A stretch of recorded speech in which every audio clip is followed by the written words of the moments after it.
What's up, everybody, and welcome back to the channel. My name is Jayana McLeod. I am a Georgia-based professional makeup artist specializing in soft glam makeup, specifically for weddings and any other special event. I am here today on the channel to educate you on skin prep. Now, skin prepping is very essential in having a great makeup application. If you're willing to learn about skin prepping, keep on watching.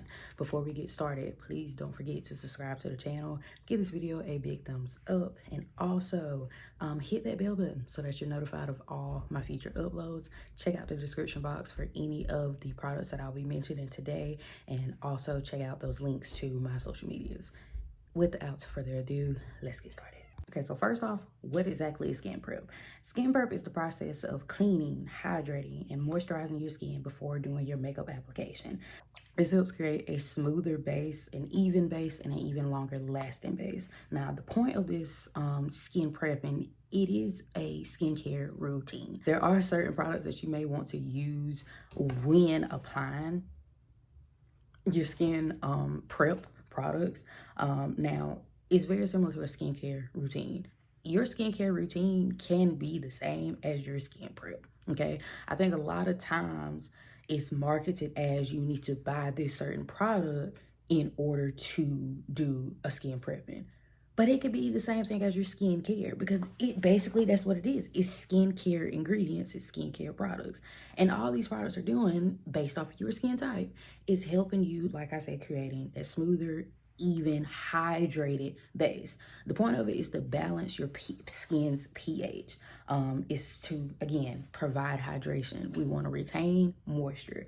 That is why, you know, some people may use a lot of steps. Some people may not have to use a lot of steps. It's just depending on your skin type and what's going on. And this is also going to help with giving the makeup a surface to adhere to stick to, instead of laying directly onto the skin.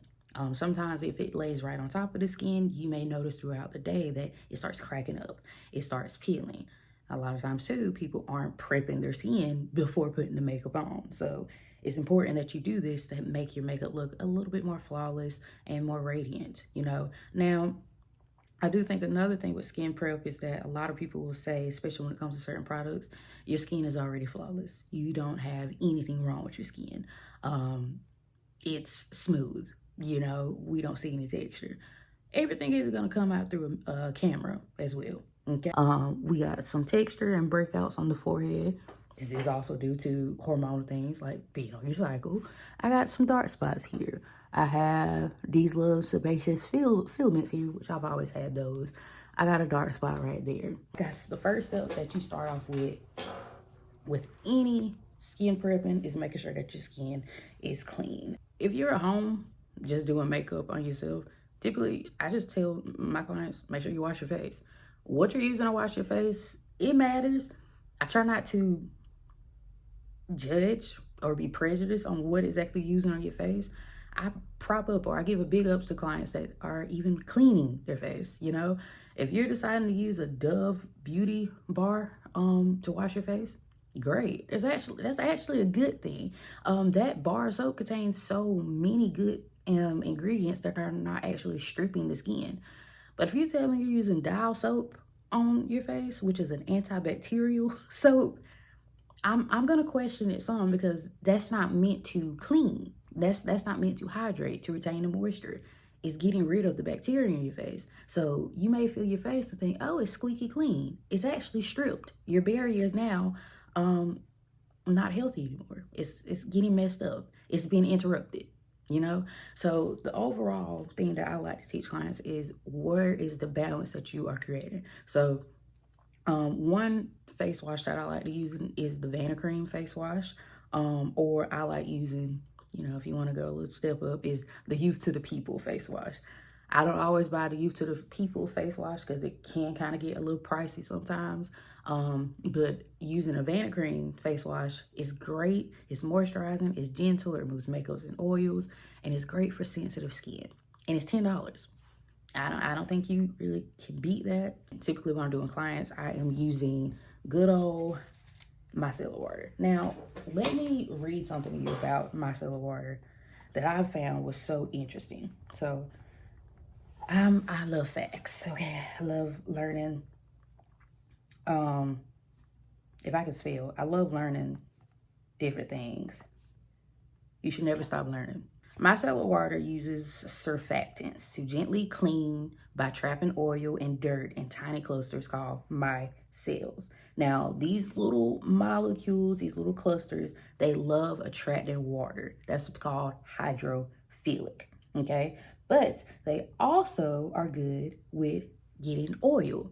That's called lipophilic, okay? So think of it kind of like a little it's like a little bug and it's got a tail. The bug's head attracts the water, the tail attracts the oil.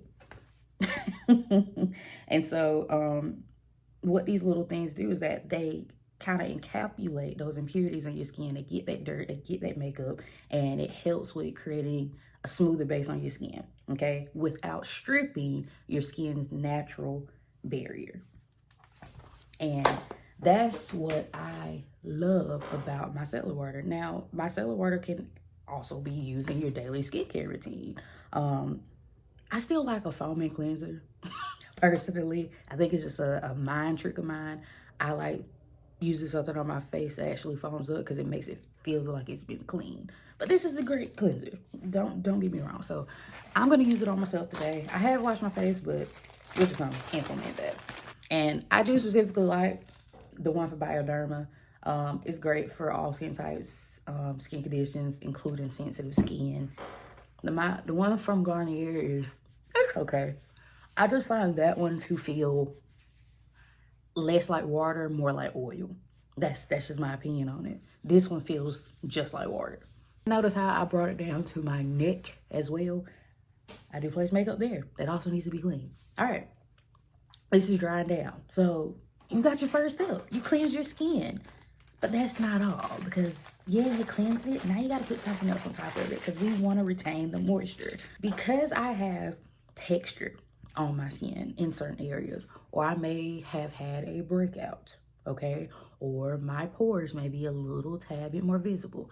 I have dry skin, so they're not that visible, but if you're oily skin or combination skin, your pores may be more visible, okay? I like using exfoliating pads, specifically this one from Medicube.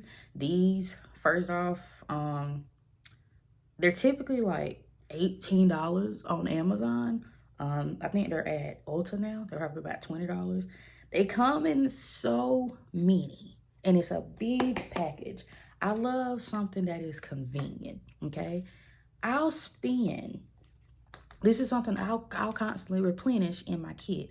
I could get more for a decent price, okay? So these are the zero pore pads that contain AHA and BHAs. We know those are our chemical exfoliants in our skin.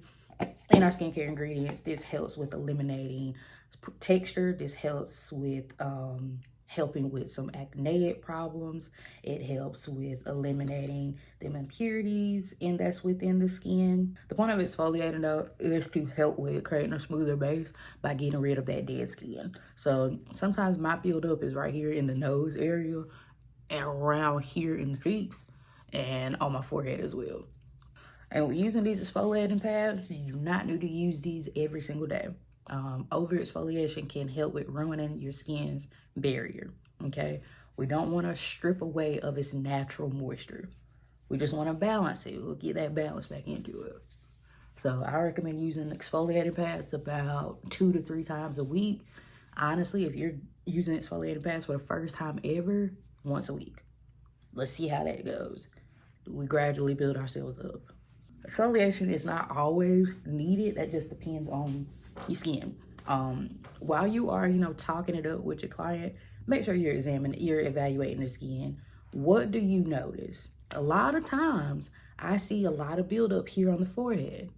Okay? A lot of times, you'll see in the crevices here. You'll notice around the mouth.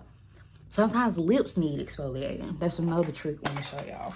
Lip mask, typically, to soften up the lips, or I take some moisturizer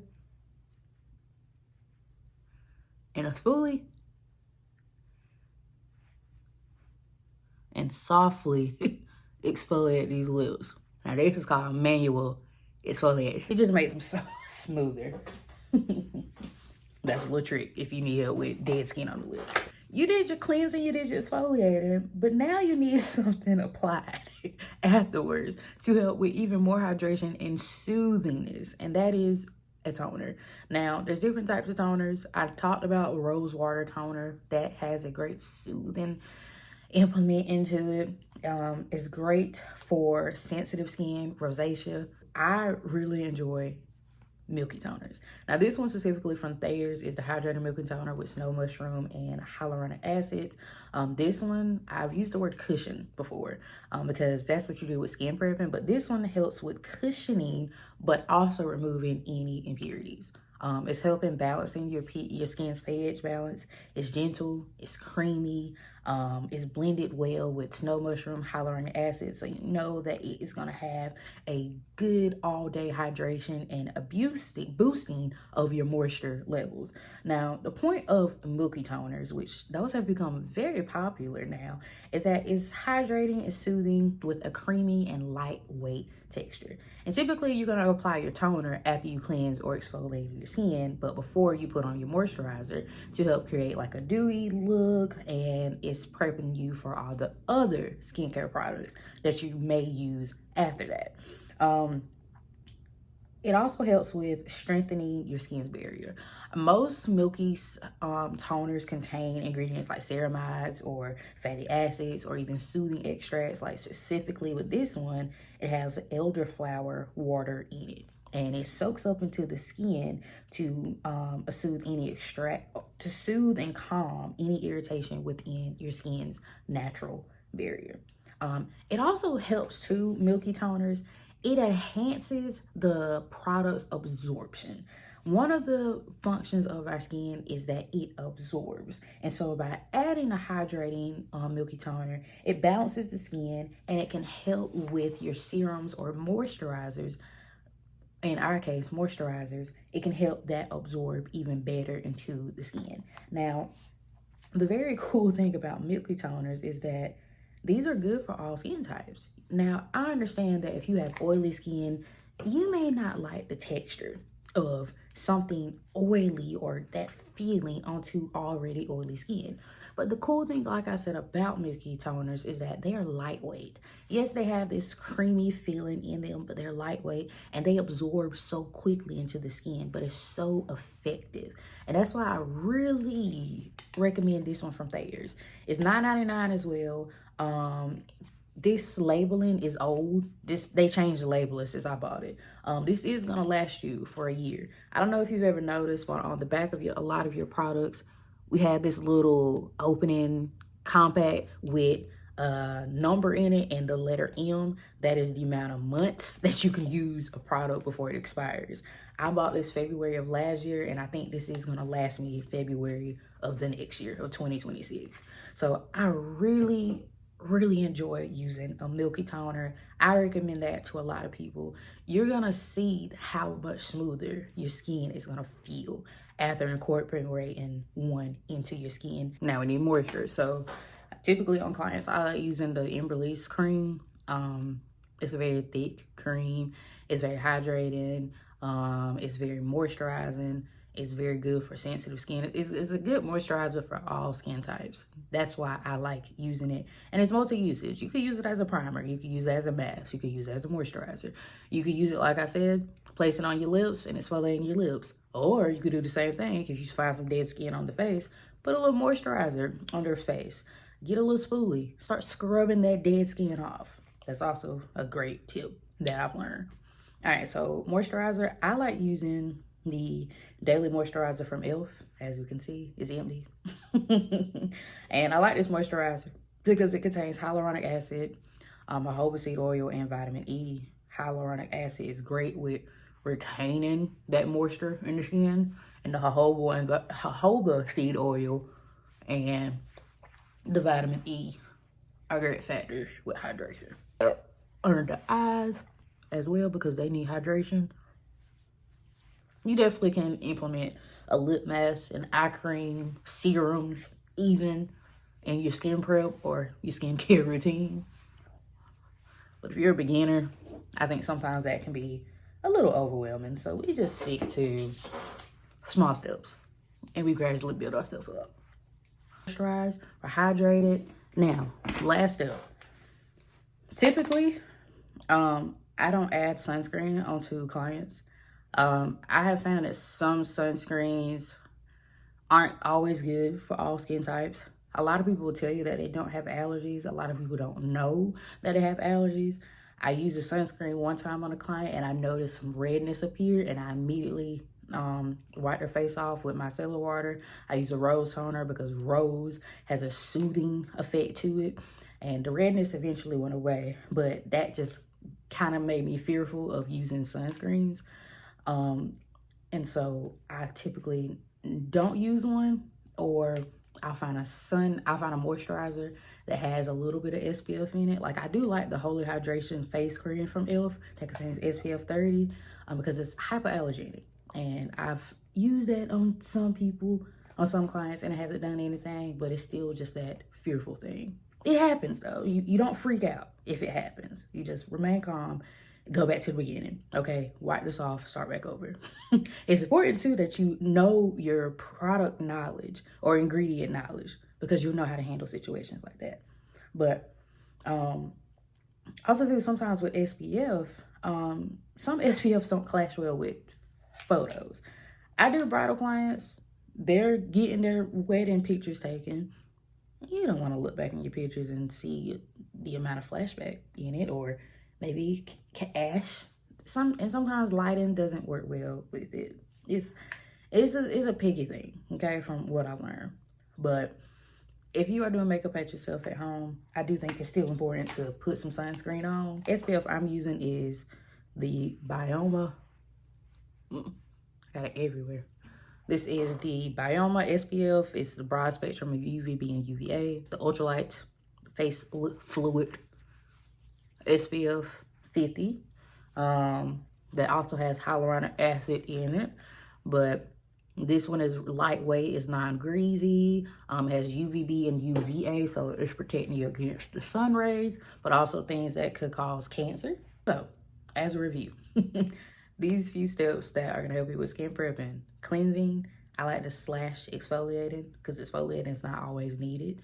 It's optional. If you need it, you'll know that you need it, okay? Make sure you're cleansing your skin. It doesn't matter if that is with your regular skincare product, your face wash, your micellar water, your cleansing balm, your oil cleanser, as long as you are cleansing your skin and it's appropriate to your skin type. Exfoliate if needed. If you got some dead skin on your face, you got some texture, if you got some pores that are visible to the eye and you want to minimize that, use exfoliating pads or just some form of exfoliation. That could be chemical, that could be a manual one, like I said with my lips, or if you're moisturizer, you can take your spoolie and slough off that dead skin. Just do not over exfoliate because we don't want to destroy our skin's natural barrier. Toning is highly essential. If anything, please make sure you are cleansing, you're toning, and you're moisturizing. And you're putting SPF on. You thought I was gonna leave that out? No. If anything with the toner, I do recommend a Milky toner. That is gonna help you with overall hydration and boost of moisture. And it also helps you with absorbing any other product after that. And after you tone your skin, now you're going with your moisturizer and you're going with your SPF. Moisturizing your skin is just retaining the moisture. You can use, if you have oily skin, if you don't like the thickness of some moisturizers or you don't like the greasy feeling, some moisturizers do contain a lot of oils within them. You can use a lightweight moisturizer. And then for SPF, I like SPFs with a higher range, so a 50 or 70, but SPF 30 is just as fine, okay? Especially if you're someone who probably hasn't incorporated SPF into skin prep or skincare routine. I recommend using it. It's gonna help overall, okay? It's helping protect you from any sun damage, any rays that could cause cancer, any environmental things in our environment, because if we could just be honest, our air is not the cleanest. So any way that you can protect that, use an SPF. And as long as you are following those few steps, your skin prep, your skincare routine is gonna come out just right. And if you see a natural radiance come through your skin, a natural glow, You did it right, boo. Thank you so much for watching. I really hope you learned. If there's any more questions, please leave them down in the comments below. I will link down all of these products in the description box if you want to directly get linked to them and see where they are. Please check that out. Again, don't forget to subscribe to the channel, give this video a big thumbs up, click that bell so you're notified of my next uploads. And I'll see y'all in the next video. Thank you so much for watching. Mwah.